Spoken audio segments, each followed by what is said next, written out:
Hi guys, it's your girl Blue Indigo, aka China, and I'm here to do the monthly reading for the sign of Aquarius. Um, and this is for the month of April. Okay, so far I've gotten some channeled messages before I get into the cards. I kept getting the wheel keeps turning, like the wheel keeps turning. I don't know. Overworked and underpaid. I also got something about a hummingbird. I heard hummingbird and then I saw it. And then sail away into the ocean. So it's like you might be sailing off, having some sort of trip or something, or going sailing. Put it where it fits. Gravel road, a gravel road. So road might be long and paved with gravel. Tough road. You might have been walking, or you're on it now on a tough path. Something broken comes back together. So it's like when you break something and you use super glue or whatever to glue it back together.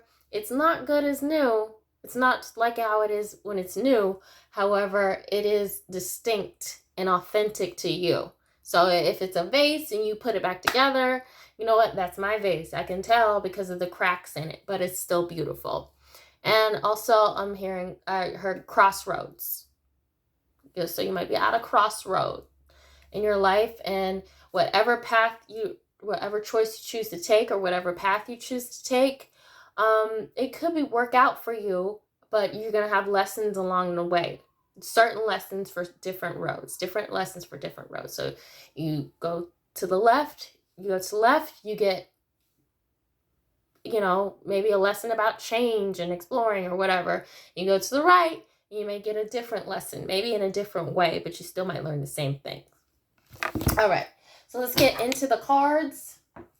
Okay, working from the Psychic Tarot Oracle deck. All right, and I'm going to ask the angels and the ancestors to come into this reading for Aquarius's highest good. Okay, how can we learn? How can we grow? How can we better ourselves for a better community and a happier society? That's what I'm all about. I don't want people walking around mugging me. Nope. You're not happy. Yeah.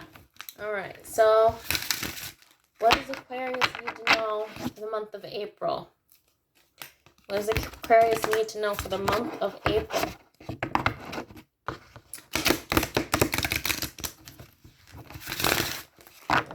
I hope you guys are having a really good day.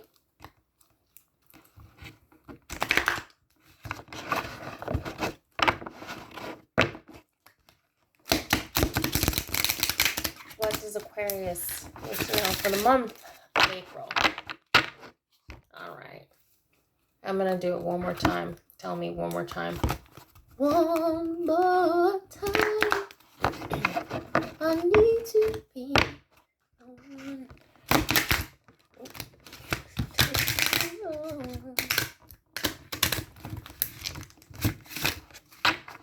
Or was it one last time? All right. Aquarius. Ooh, come flying out the deck.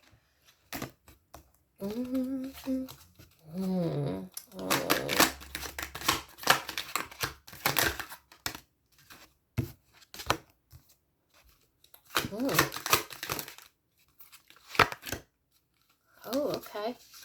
All right, one more time. One last time. Okay. Yes, let's see what we got here. Okay, your first card that came out is emotional loss. So you could be grieving. You could be grieving something. I feel like I'm hearing friendship.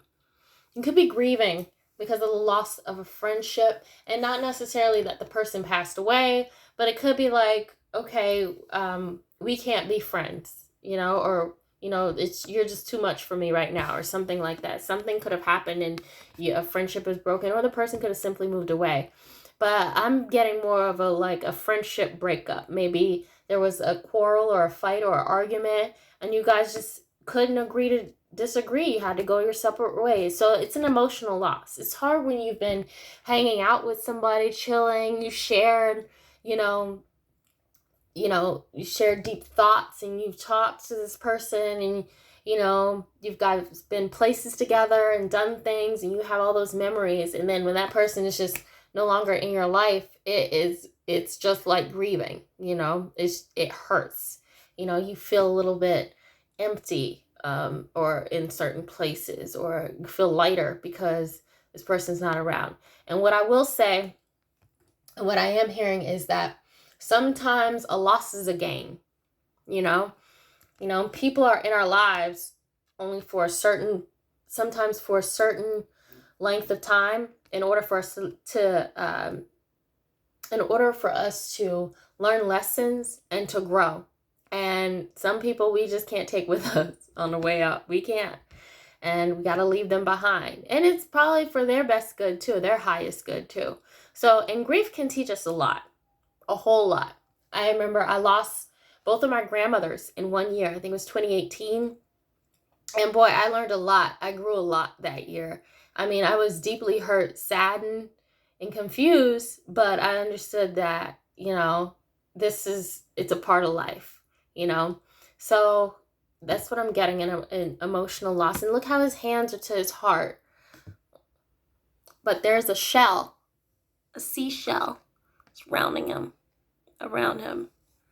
So what I also would say is, if you're dealing with a lot, if you could get to any type of body of water, like a lake or an ocean or a river or whatever the case may be, I would strongly suggest you do that, because water can be cleansing, especially salt water. If you can get to the beach or something like that, you know, go take a walk on the beach. You know, it will help you, you know, cleanse your spirit, your energy, and you'll be able to process things, you know, a lot smoother. And look at the light. The light's behind him, shining on him. Yes, so emotional loss. That gives me, I think it's like 5 of Cups energy. Yeah. Yeah. And then here's the next card, Passion Ignited. So maybe coming out of this loss, you might gain something, you know, where you're being passionate about and creative, gain something, or you might be using your creativity in order to get through this time period, you know, with this loss. You know, when we channel our creativity, we are literally working with God. You know, God gives us gifts, singing, writing, acting, dancing, you know, drawing, whatever the case may be.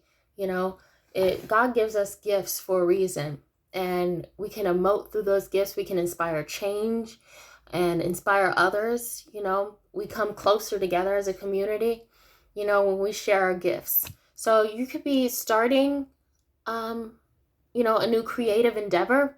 This is Ace of Wands energy. So this is passion, creativity, you know, using your gifts for your most highest good in order, you know, it can be cathartic. So I think that's what you'll be doing in order to get through this loss in this time period. You know, really igniting those fires that feed your soul is important. Because without passion and creativity, you know, we'll all be walking around like, you know, you gotta have those hobbies. Hope.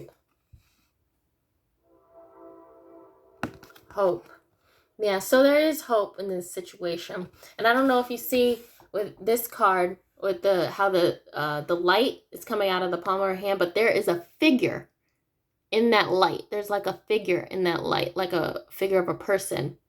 And so through hope, through inspiration, you can gain hope. Through creativity, you can gain hope.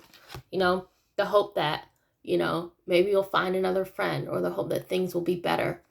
I think that when you're channeling your best self, trying to create something, I think that you're the strongest when you're working towards a goal, you know, especially if you have community involvement within this goal. I don't know if this is like, I'm hearing a nonprofit or a charity that you're really passionate about. It's kind of tough to stay hopeful when you're working in those areas, because you see so much trauma. So I think there's something or someone's going to come along and give you the hope. Maybe like, okay, I helped this person. If you help one person, that can inspire a multitude of people, even yourself, to continue to keep going, you know? And that person that you have helped, you know, it gives them the inspiration to help someone else, you know? Like that movie, Pay It Forward. Yeah. And that's what I'm getting for that. And then prosperity begins. Yes, prosperity begins. So this is in the tarot deck, this would be Ace of Pentacles. So I think through, this is like a little bit of a story to me. Through loss, your passion is ignited, you get hope, and then your prosperity begins because you've worked through that grief. You've worked through those issues instead of just bottling them down and just moving forward. You can't jump over, you know, trauma. You have to work through and work past it in order to get to your light. Like a tunnel of darkness can guide you to your light, your brightest light, and your abundance. So you could be working on something, growing it. Like I said, I'm still getting nonprofit charity vibes, or this could be like a work project I'm seeing that they have asked you to head up. And through that, they see your talents and your gifts. And now, you know, maybe they want to give you a raise or something like that. Or they want you to head up, you know, special projects, and you could be getting commissions from it. You know, see how the fruit is falling from the sky? Look at that. That's wonderful. And that beautiful, beautiful tree. I'm not sure, was it for your sign that I got this tree with? I heard a tree.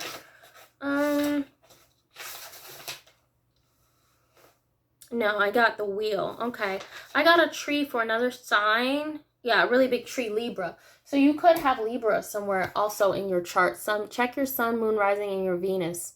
But yeah. Oh, and there's butterflies. Butterflies are about transformation, you know? Yeah, so that's good. Turning from a caterpillar to a butterfly. Okay, I'm going to pull some cards from this Rider-Waite Tarot. All right, let's see.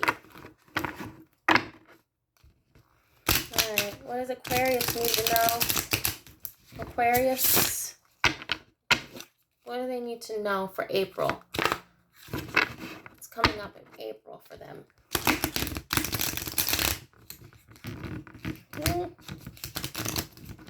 Come on, cards. This deck is fairly new, so it's a little stiff on me. Okay, the sign of Aquarius. What do they need to know for the month of April? I'm going to shuffle. One more time.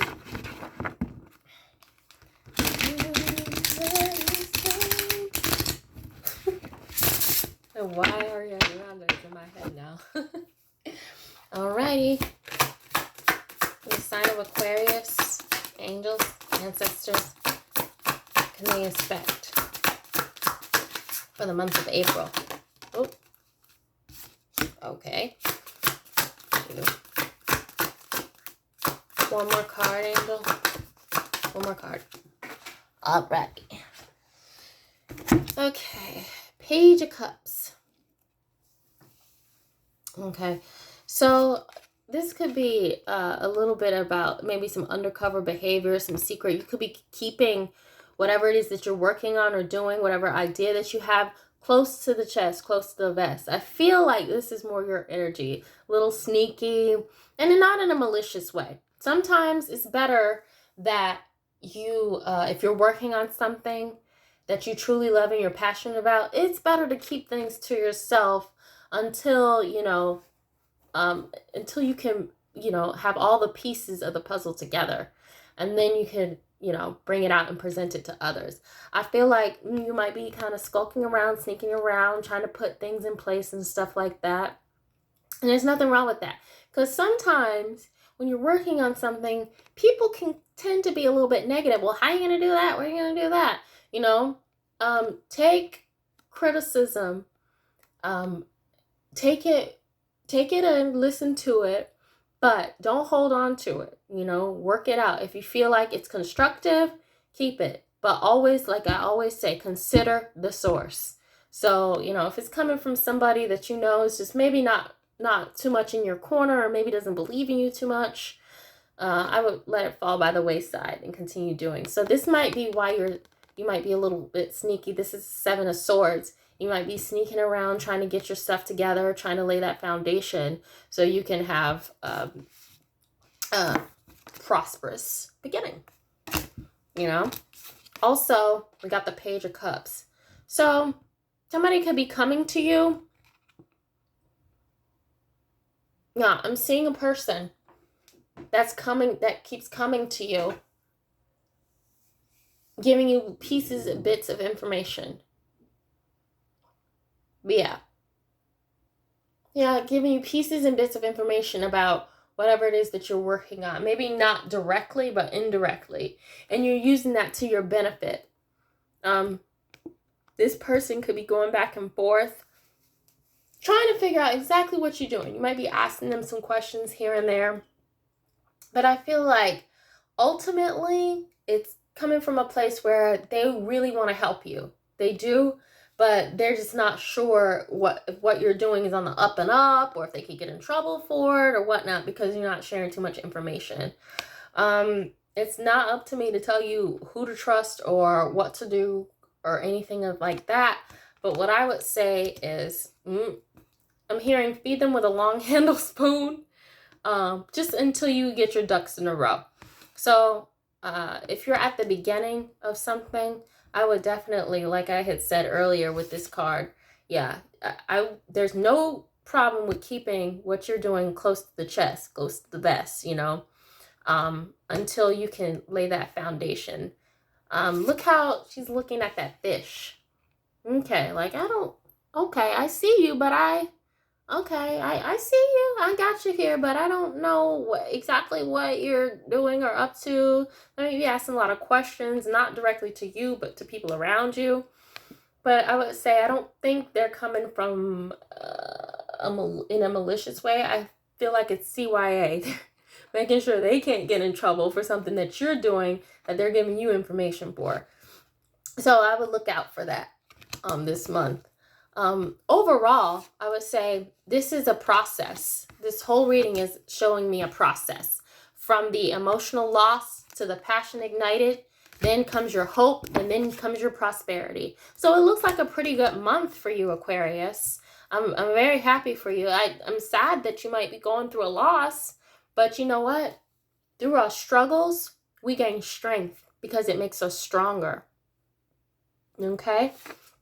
All right, Aquarius. I hope that helped you. I hope some of that resonated. If not, take what resonates and leave the rest out. But I would just take a comprehensive look at, you know, everything that you're doing and maybe some of the emotions that you're feeling to see exactly how you can move forward and work through them instead of jumping over them and bottling them down, pressing them down. I think that is going to be way more beneficial for you this month. All right. So, all right, Aquarius, thank you for stopping by, and you have a wonderful day. Okay. And like, comment, and subscribe if you want to see more videos like this. Okay. Bye.